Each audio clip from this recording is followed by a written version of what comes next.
시청자 여러분 안녕하십니까? 오늘도 건강한 하루를 보내시기 바랍니다. 4.15 총선 이후에 제가 가장 우려했던 것 중에 하나는 이 거대 여당이 된 민주당의 국회의원들 중에서 특히 이 좌파 시민단체나 이 좌파 법조계 출신의 여성 의원들, 이들이 과연 얼마나 국회를 헤집어 놓을 것인가. 특히 2년 후에 대통령 선거 국면을 향해서, 그리고 어떤 본인들의 정치적인 입지를 강화하기 위해서 경쟁적으로, 그리고 그들을 국회의원으로 당선시켜준 그 뒤에 있는 배경, 자신이 소속되어 있던 좌파 공동체, 이들과의 어떤 좌파의 거대한 커넥션, 민생 생태계, 이런 데에 영향을 받아서 이들의 행동은 과격할 수밖에 없고, 오버할 수밖에 없고, 여러 가지 이런 폐해가 21대 국회를 지배할 것이다. 이들을 과연 어떻게 제어할 것인가? 민주당 지도부는 아마 이들의 행동을 부추길 것이다. 이런 우려가 지극히 현실로 나타나고 있습니다. 제가 대표적으로 이제 두 가지 사례를 말씀드리겠습니다. 민주당의 남인순 의원, 이번에 송파병에서 당선이 돼서 3선이 됐습니다. 그는 초선 때는 비례대표로 들어왔고 대선 때부터는 서울의 송파병에서 지역구 의원으로 당선이 됐습니다. 3선이 됐기 때문에 이제 상임위원장을 맡을 그런 레벨에 올라섰습니다. 이 남인순 의원은 아주 골수 좌파 여성운동계 출신입니다. 인천 여성노동자회의 사무국장으로 출발을 해서 여성단체연합의 사무처장, 사무총장, 그 여성단체연합의 공동대표까지 맡았었습니다. 이 남인순 의원이 자신이 최초 발의한 이 세 가지 법 중에서 대표적으로 민주시민교육지원법이라는 게 있습니다. 현재 50여 개의 지방자치단체에서, 그러니까 지방의 의회에서 만든 조례에 따라서 민주시민교육을 지원하도록 되어 있는 그런 현실입니다.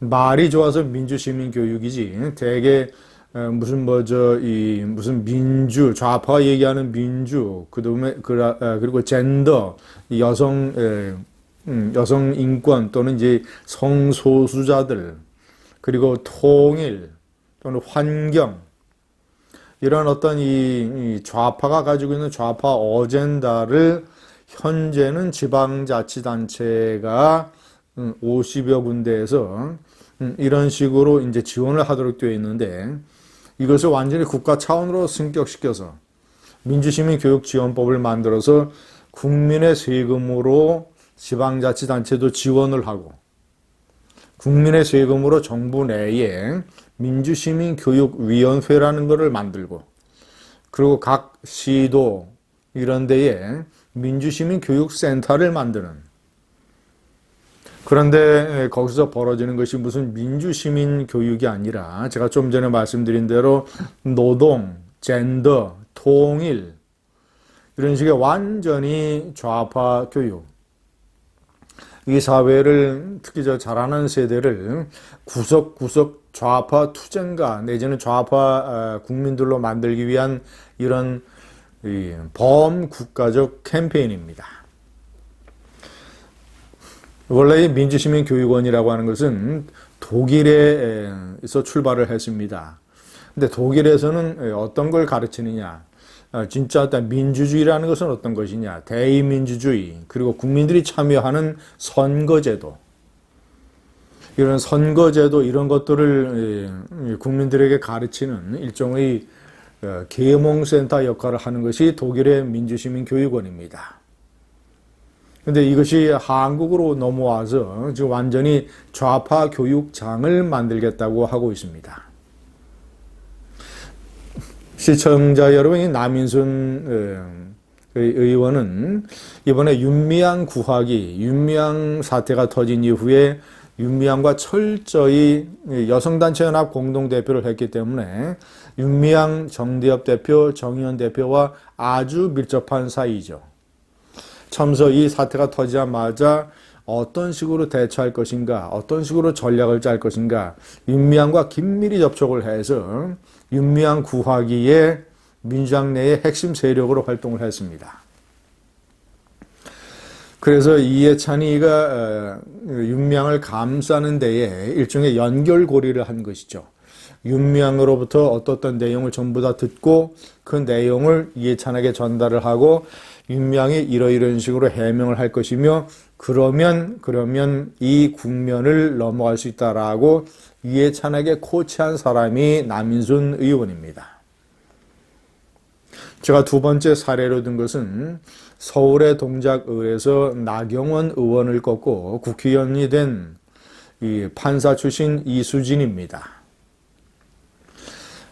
이수진 판사는 본인이 대법원 재판연구관으로 근무를 했었는데 양승태 대법원장 시절에 보통 재판연구관의 임기가 3년인데 3년을 채우지 못하고 2년 만에 물러나서 자신이 대표적으로 인사불이익을 당했으며 이것이 양승태 대법원장 체제에 일종의 찍힌 판사들에 대한 일종의 블랙리스트, 양승태 대법원장 체제의 사법농단이라고 주장을 많이 해왔습니다.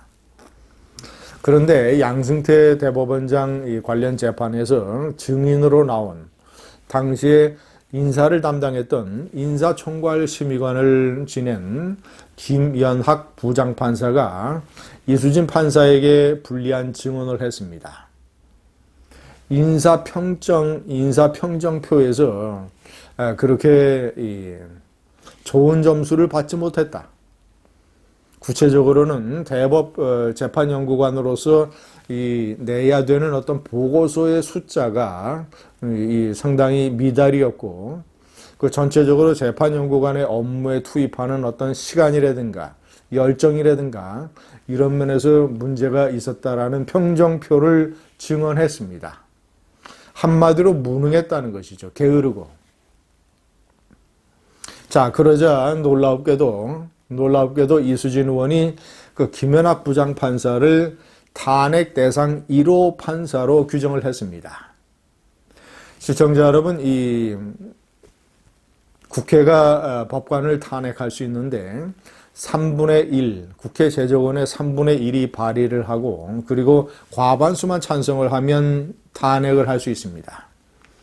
현재 민주당이 177석 과반을 훌쩍 넘긴 의석수를 가지고 있기 때문에 만약에 과반수 의원이 이수진 의원의 이런 의견에 동조하게 된다면 김연학 부장판사를 사법농단 판사로 규정을 해서 탄핵을 할 수 있습니다.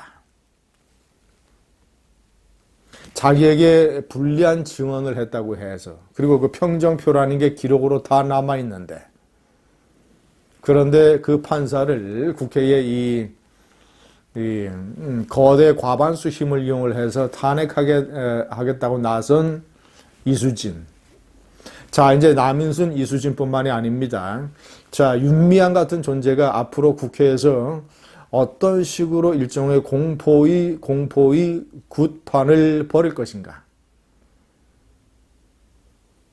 2004년 이 노무현 정권 때 대거 국회에 들어갔던 탄도리들, 그러니까 탄핵 사태에 도움을 받아서 초선 의원이 된 탄도리들은 저리 가라 할 정도로 앞으로 엄청난 좌파의 굿판이 국회에서 벌어질 것입니다. 감사합니다.